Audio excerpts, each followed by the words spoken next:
Welcome everyone into the broadcast. I am Isaac Edelman here on FL Teams, and today we are going to be previewing an exciting, questionable Week 3 matchup featuring the Buffalo Bills and the Miami Dolphins. It's going to be a fun preview. I'm here with Jeremiah Hensley, our Miami Dolphins contributor and podcaster here on FL Teams. First of all, make sure to check out FLTeams.com, your go-to one-stop shop for all Florida sports coverage. And of course, make sure to check out Jeremiah's Spins in the Sea podcast.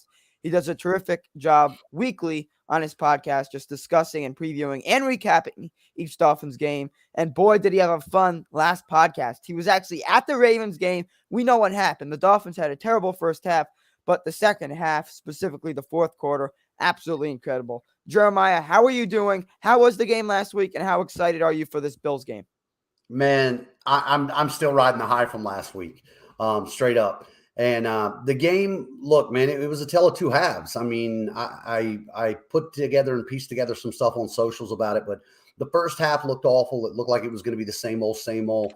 Baltimore has owned us for forever.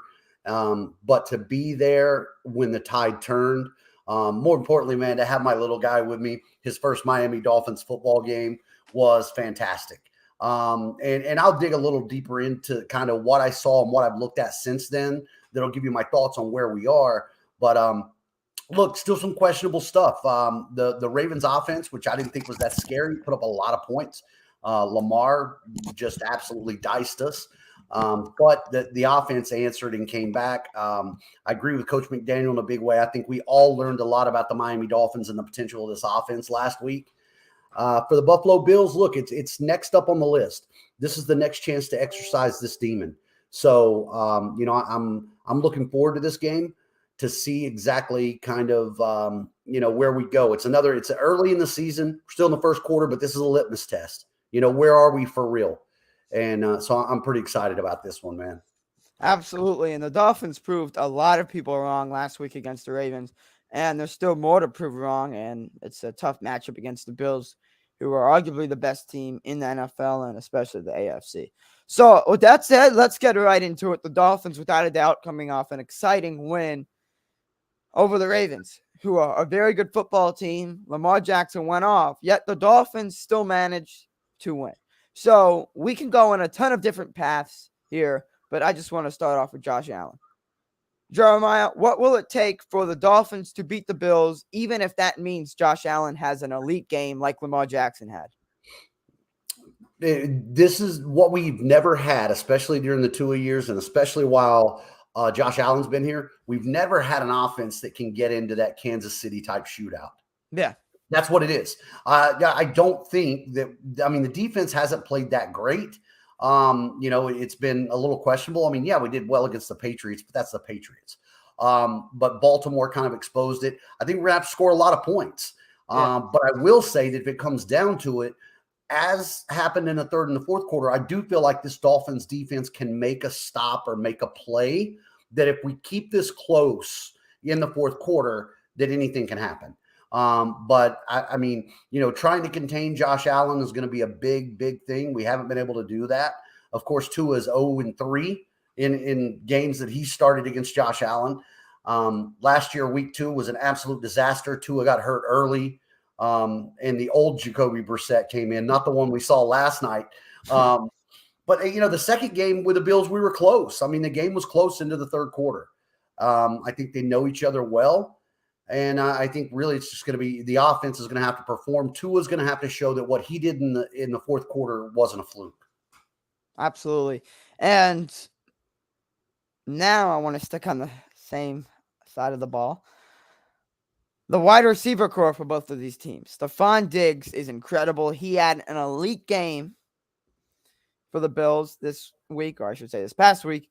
But so did Tyreek Hill and Jalen Waddle. So this is going to be a pass-heavy game. Both of these teams have kind of weak running back cores. The running backs get flashy at times, but that's because the ball is being pushed down the field in the air, and that opens the running game. But bottom line, no team in this matchup, this week 3 matchup, is going to be relying on the running game. So that's where Tua's going to come in, Jeremiah, and let's get right into it. Is there a possibility for Tua to match his performance? 6 touchdowns, almost 500 yards. Those are not Patrick Mahomes numbers. Those are better than Patrick Mahomes numbers. He's not going to match it. Not by Yeah. any means, right? It can't happen. What I want to see is progression and growth, right? The big thing is, man, is I've started to learn, especially with Tua, because we all know I've had my ups and downs on my roller coaster. Who is he? Can we bank on him? Is he the future? Is he not? I'm always on that fence. So what I try to do is actually pay attention to, you know, other guys that are breaking it down, quarterbacks. Okay. So literally listening to Matt Hasselbeck, listening to Kurt Warner, watching the film and the way that they're breaking all this down. Those are the guys that give me a little bit on that. I got to bounce 1 quick second. Isaac, give me your Dolphins thoughts. I'm listening. Yeah. So, obviously when it comes down to the Miami Dolphins here, Buffalo's good, right? And what it's going to come down to is a shootout, right? I said this last week. Tua put up insane numbers. Did I expect it? No. Did I expect a close game? Yes. Did I expect a 2-minute drill? Yes. Tua's never been in a 2-minute drill. Mark it down. Tua will be in another 2-minute drill this week against Buffalo. He will have to move the ball down the field again.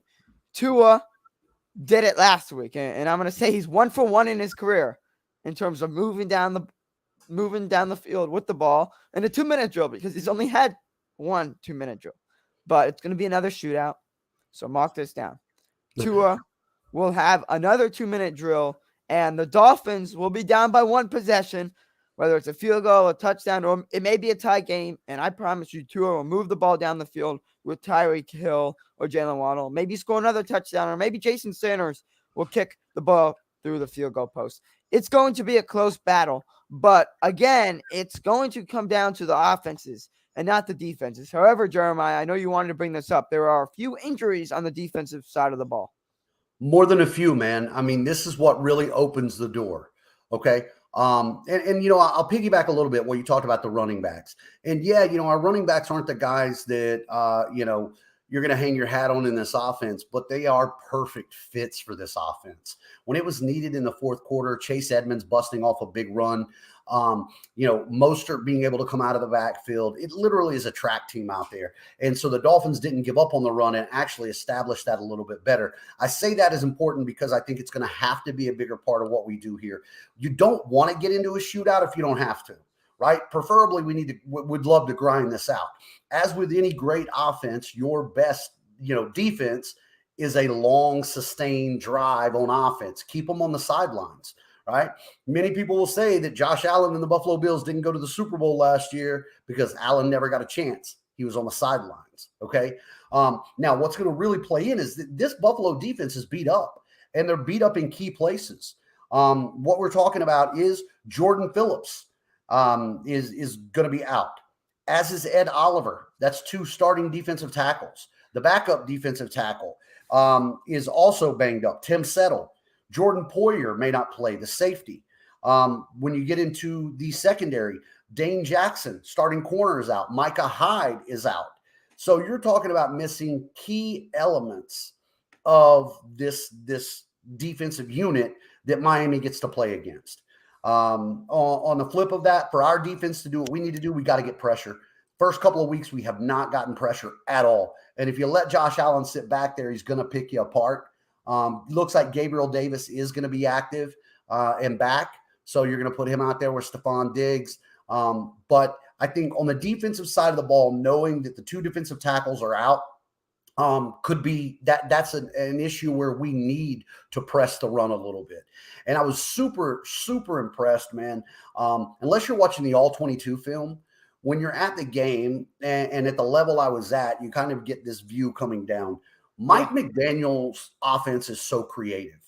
It's creative to create mismatches with men in motion, sliding stuff back out, the route trees and the way that they put it together. It's all confusion and motion to create mismatches. It started working again, even running the ball that way. So I think that's going to have to be something that comes together. We're going to have to still run the ball and do that well, and hopefully keep Josh Allen on the sidelines. Yeah, definitely. And, we keep on saying this is going to be a shootout.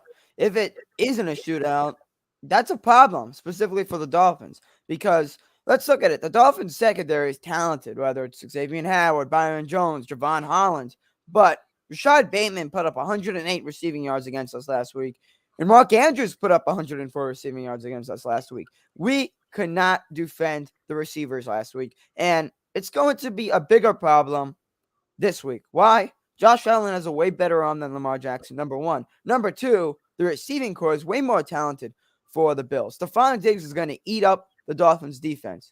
However, Mike McDaniel could pull something out of his hat, even though he's really an offensive guy. So what it comes down to for me is, yes, Tua scoring touchdowns for the Dolphins. Tua throwing the deep ball like he did last week. Without a question, Tyreek Hill and Jalen Waddle are going to get open. That's what happened last week. Tua actually has an easy job. He doesn't need to accurately throw the football. I mean, he does, right? Otherwise, he'll get a lot of hate. But you know what I mean? Tyreek Hill has enough space, right? If Tua's an inch off, it won't be intercepted. At least I hope so.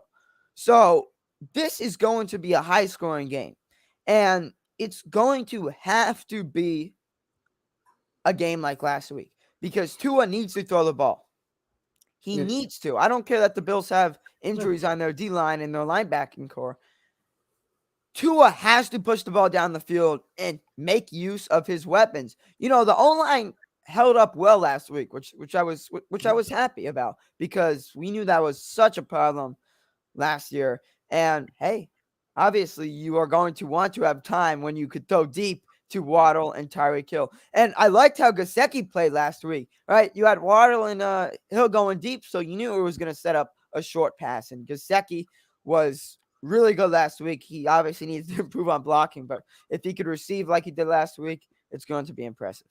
So I'm telling you, here's what I'm wondering, right, is Baltimore, for whatever reason, and they have, they have talented players on the defensive side of the ball, guys that you may think could maybe match up. But I think in that fourth quarter, it's been talked about so much. That game film's been out there. I don't see defenses playing a whole lot of man coverage with Miami. I just don't think you can do that, right? Because you would have to double up somebody to have that covered going out.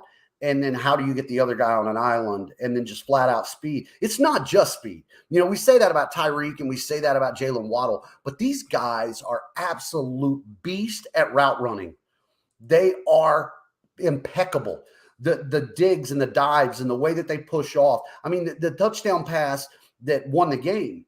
If you watch that route again, you got Waddle coming all the way over, hooking back, and then working his guy back toward where Tua was coming from. They know how to get open. It isn't just, I'll outrun you, right? So I'm wondering if Buffalo's going to come out with a lot more of a zone, sort of, we're going to sit back and keep you underneath.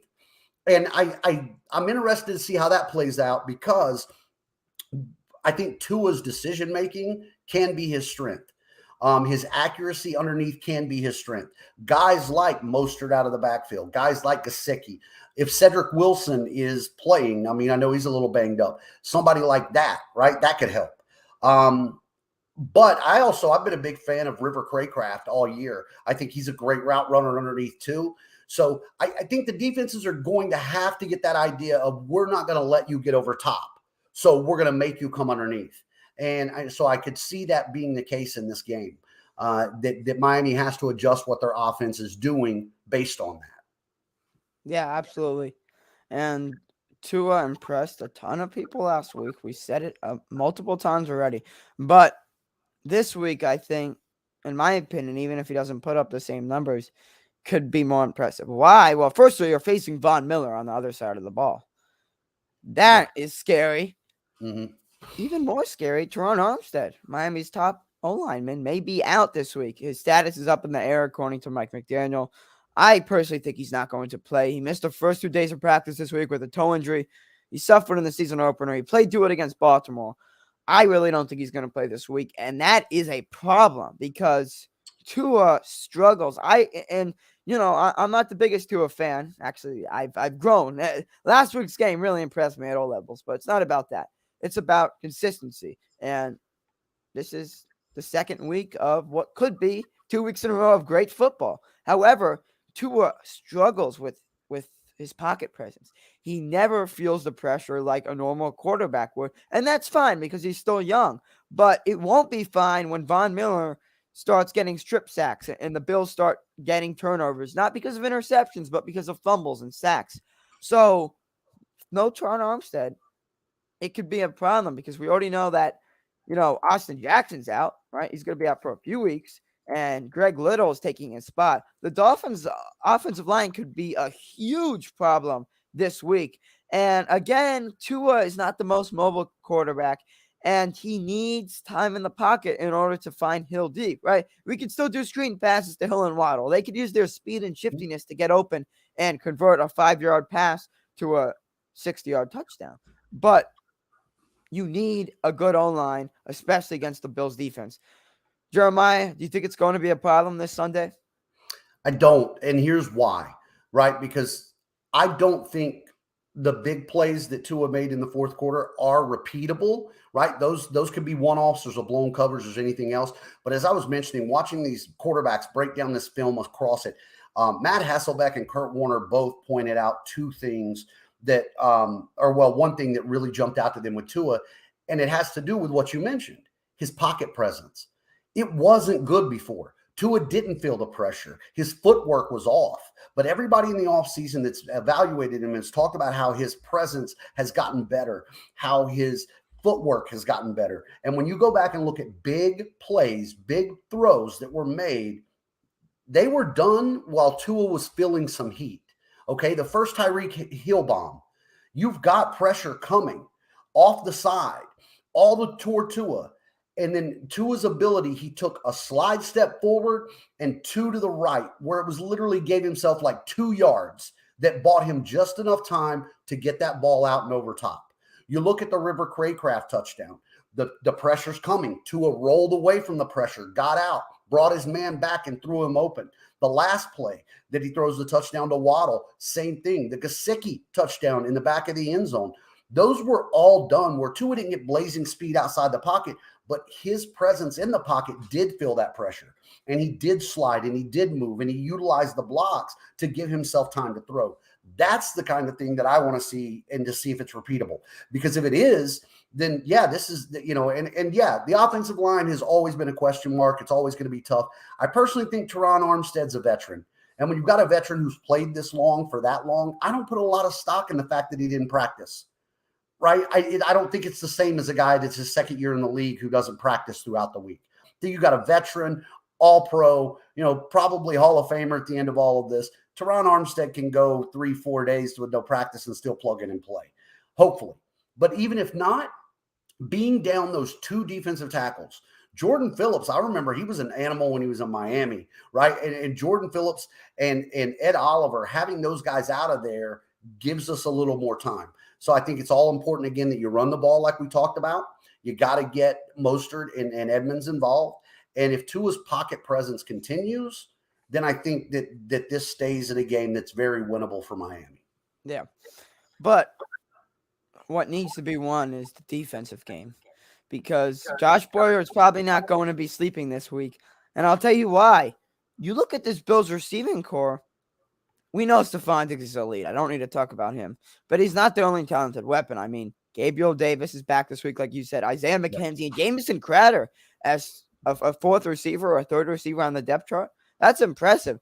And what concerns me is not Xavier Howard, of course, even though I'd like to see him do some stuff. Oh, week 1, he did tip that ball in the air and Javon Holland intercepted it. But I'm surprised Xavier Howard doesn't have an interception by now, but that's just me being a greedy Dolphin fan that's used to seeing him get interceptions. But look, the Dolphins defense needs to shut down the Bills. And what I mean by shut down, I don't mean holding them to below 20 points because that's not going to happen. Yeah, that's not going to happen. How about hold them to 40 points instead of 50, right? Maybe that's a possibility. What I mean by that is the Dolphins still gave up tons of points last week, but remember they stopped the Ravens at the goal line? 4th and goal, they forced a fumble. That's what needs to happen, right? Without a doubt, the Dolphins defense wasn't good last week, but they still made plays when needed. And that's what I want to happen this week. That's got to be it. And I think a lot of that comes from complementary football, Isaac. It really does. If the offense is moving the ball and giving them that hope and that faith that they're going to stay in that, the defense has got enough playmakers to make big plays when they need them. I mean, literally that whole fourth quarter, man, that whole fourth quarter. I mean, 4th and 1 on Miami's 45. If the Ravens convert that, we don't get the ball back, right? I mean, this whole thing turns different. Stover kicks another field goal. So they made big plays when it mattered. The guy who also kind of worries me on that offense for Buffalo is Dawson Knox. Miami just routinely has trouble with linebackers, with tight ends. Yeah, tight ends covering the tight end is they do have trouble with linebackers. Except that too, right? I was impressed with Melvin Ingram. I want him to get going again. Yeah, we need more pressure. That's really what it is. We haven't gotten to a quarterback and really made them feel it at all. Jalen Phillips, we need to get something rolling off him. And then you got to think, dude, Xavier's most likely going to have to be on an island against Stephon Diggs because your other corner, we're either rolling out Nick Needham or the undrafted rookie safety. I can't even pronounce his name. I'll just steal Mike McDaniels and say KK, right? KK sliding over at the other corner or Nick Needham, who's normally in the slot. Yeah. So, we're banged up without Byron Jones too. So that's been some of the secondary issue. I think, your safeties are going to be tied up in the fact that they've got to respect Josh Allen. You've got to have a man and have him accounted for. Javon Holland, I can't wait to see what he could do this week because, when it comes down to this, the Dolphins safeties were of no help last week. But, hey, you can't blame them. I mean, Brandon Jones is having a good year too. I think if, far be it for me to critique a defensive coordinator, but the sooner that Josh Boyer realizes that Jalen Phillips can't cover a tight end, the better we're all going to be. Like, you just let him rush the passer. That's what he does. But Dawson Knox also questionable for the game, so we don't know. I think that when it does come to it, the running game we should be able to contain. Of course, I mean, I would think so. I think in the middle of our defense, they don't get enough credit for what they do either. Raekwon Davis and Christian Wilkins holding down that middle of the defensive line and creating, plugged running lanes up front. Singletary doesn't bother me. I think, those are guys that you can respect the run, but it's not going to be overwhelming. So I think it's going to come down to fourth quarter. It's going to be a stop, Isaac. I think it's going to be a one-possession game. And hopefully, finally, sell-out crowds at Hard Rock Stadium. If there's ever a time for fans in Miami to go and don't be the empty orange seat, get loud and bring it, it's this week, man. This is what everybody was looking forward to. I'm praying for my Fin fans, man. Absolutely, man. Yes. It should be a good crowd this week. And so now let's get into our predictions. Final part of the show. I was with my buddies Josh and Michael last week to predict the Dolphins-Ravens game. They said the Dolphins would win. They were right. And they're Raven fans. Now, we don't have a Bill fan to tell us the Dolphins will win. But we have a Dolphin fan. Jeremiah, I want to hear your thoughts. Let's hear your prediction for this week's Week 3 matchup, the Dolphins hosting the Bills. It's going to be tight in the fourth quarter. I'm going to say I feel much more comfortable with us staying in this game if it's semi-low scoring.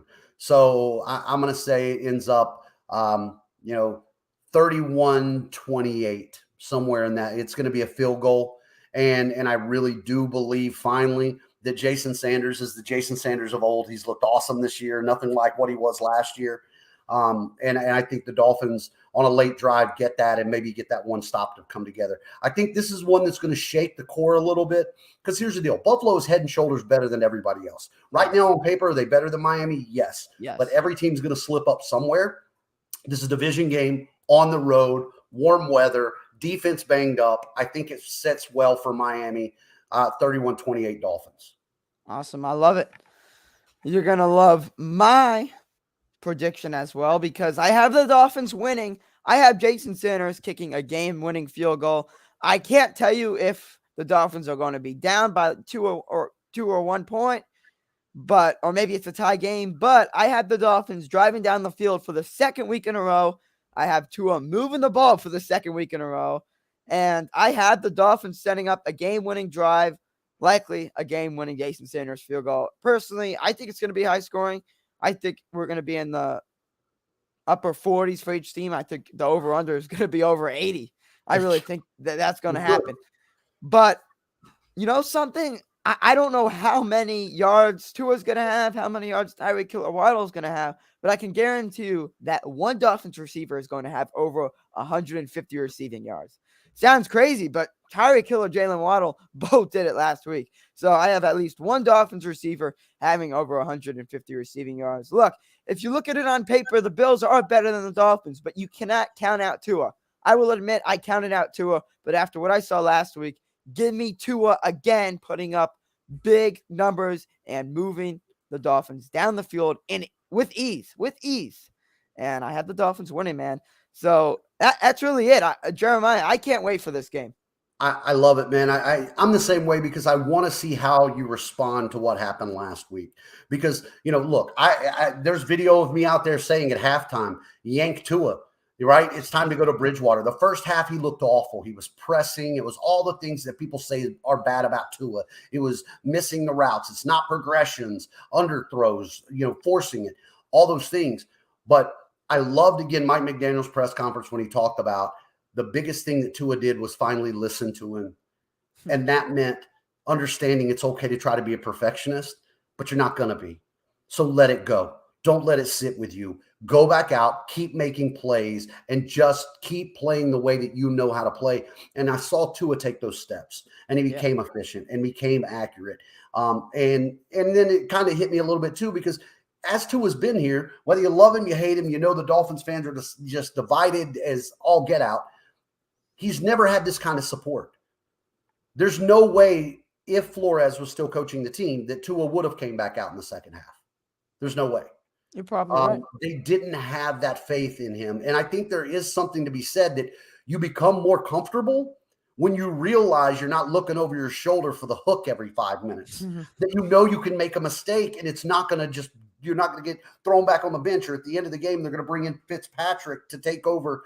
When you get that comfort level and that confidence and then step up and make those plays, I think there's going to be a lot of belief behind it. And I want to see Tua's growth. We just want to see the next step in this, man. And it would feel great to get in a shootout. I'm down for a shootout. It's hard we haven't had a chance to do that in the past. So, I think it's going to be a great game, man. It's going to tell us a lot about the season, but no matter what, from Fins in the Sea all the way through, I've said to you in the preseason, I'm trying to stay even this year. I'm trying not to get too up here or too down here. So it's week 3. It's a big game, division rival, sort of a test. But no matter what happens, I feel like the Dolphins have absolutely made their mark already.